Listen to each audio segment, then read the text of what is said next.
అధికారులను చూసి చెప్పులెత్తుకుపోయే వాళ్ళు అని భయపడకుండా ఉండే పరిస్థితి వాతావరణం ఏమైనా ఏర్పడిందా? వచ్చింది. ఇప్పుడు ఆ మార్పు వచ్చింది కాబట్టి పనులు కదులుతూ ఉన్నాయి. ఇప్పుడు ఒక నమ్మకం వచ్చింది, వీళ్ళు వాళ్ళలాంటి వాళ్ళు కాదు అని. ఇంకా బాగా చేస్తారనే దానికి ఇంకా కొంచెం ముందుకు తీసుకెళ్ళాలి. పాతోళ్ళు కొత్తోళ్ళు కొంచెం తేడా ఉంది. వీళ్ళు పర్వాలేదు, వీళ్ళ నమ్మొచ్చు, ఇంట్లో కూడా రానియొచ్చు, లోపలికి చూపించి కూర్చోబెట్టి వాళ్ళు చెప్పేది వినొచ్చు అనే కాడికి వచ్చింది. ఇప్పుడు వింటున్నారు. వినడం వల్లనే చాలా వరకు కొన్ని సమస్యలకు అనుమతులు తీసుకొని వచ్చినాం. పరిస్థితుల్లో మార్పు వచ్చింది. ఇక అది వేగంగా పరిగెత్తాలి. ఆ వేగంగా పరిగెత్తించడానికి ప్రయత్నం చేస్తున్నాం. అందుకే ఒక నమ్మకంతోనే ప్రజలకు చెప్తున్నా, రాబోయే 8 ఏళ్లలో మన ప్రణాళికలు ఇవి. మనం ఒక గొప్ప నగరాన్ని కానీ గొప్ప అభివృద్ధి గ్రోత్ ఇంజన్ కింద రేపు భవిష్యత్తు ఆదాయాన్ని 2034కి $1 ట్రిలియన్ ఎకానమీ, 2047కు $3 ట్రిలియన్ ఎకానమీ కింద రాష్ట్రాన్ని అభివృద్ధి చేస్తామని నాకు సంపూర్ణమైన విశ్వాసం వచ్చింది.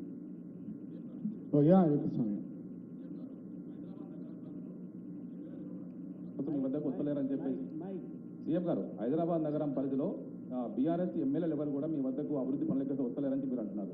వచ్చిన వారేమో పార్టీ ఫిరాయింపుల బదనాం ఎదుర్కొంటారు. ఆ భయం కోసం వారు రావట్లేదా? అలాంటి వారికి మీరు ఏమీ అభయం ఇస్తారు? ఓనర్కే నమ్మకం లేదు వాళ్ళ మీద. హరీష్ కూడా వచ్చిపోయిండు. హరీష్ కూడా నన్ను వచ్చి అసెంబ్లీలో కలిసి ఏవో ఇష్యూస్ ఉన్నాయి ఇది చేయమన్నాడు. మొన్న మున్సిపల్లో 2700 కోట్ల రూపాయల నిధులు ఇచ్చిన మున్సిపల్ కార్పొరేషన్, సిద్దిపేటకి ఎన్ని వచ్చినాయి, గజ్వేల్కి ఎన్ని వచ్చినాయి, కేటీఆర్ ఉన్న కాన్స్టిట్యున్సీలు ఎన్ని వచ్చినా మీరు లిస్టు తీసుకోండి. ఎక్కడన్నా డిస్క్రిమినేషన్ చూపించినాం ఒకసారి చూడండి. At a time single stroke 2700+ crores single జీవోతో రిలీజ్ చేసిన మున్సిపాలిటీస్ కానీ మున్సిపల్ కార్పొరేషన్స్ కానీ ఏ పక్షం చూడలే. యంగ్ ఇండియా ఇంటిగ్రేటెడ్ స్కూల్స్ ఇచ్చిన. నేను ఒకటే సూచన చేస్తున్నా, వచ్చి కలిస్తే మీ వాళ్ళు మిమ్మల్ని నమ్మరేమో కానీ మాకేమో అట్లాంటి ఆలోచన లేదు.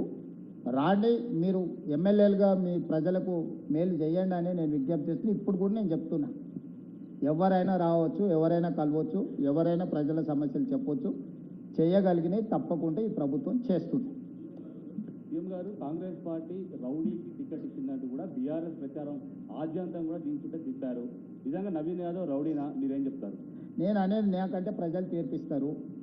ఫామ్ హౌజుల్లో దీపావళి పండుగ రోజు చిచ్చుబుడ్లు కాల్చుకోకుండా సారాయి బుడ్లు, గంజాయి, కొకైన్తో దొరికిన వాళ్ళు రౌడీలా? బస్తీలలో పేదోళ్ళకు అండగా నిలబడి 10 మందికి సాయం చేసినోడు నవీన్ యాదవ్. చదివింది ఆర్కిటెక్చర్ చదువుకున్నాడు. ఒక ఆర్కిటెక్చర్ చదువుకున్న యువకుడిని రౌడీ అని అనడానికి వాళ్ళ ఆలోచన ధోరణికి అడ్డం పడుతుంది. అతను ఏదైనా కేసులలో ఉండో లేకపోతే దొమ్మిలలో ఉంటే మనం అనొచ్చు.